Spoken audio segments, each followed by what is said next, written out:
একটা মেয়েকে জিজ্ঞেস করা হয়েছিল বিয়ের আগে আর পরের মধ্যে পার্থক্য কি।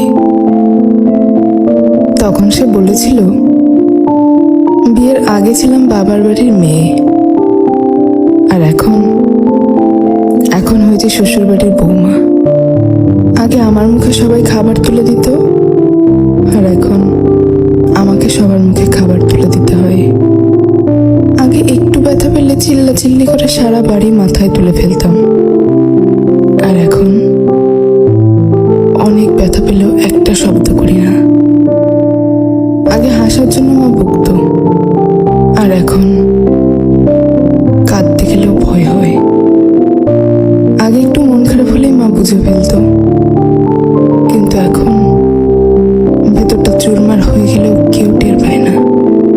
আগে ভাবতাম বাইরের জগৎটা অনেক শান্তি, কিন্তু এখন বুঝি মায়ের আঁচলে নিজেই শান্তিতে ছিলাম।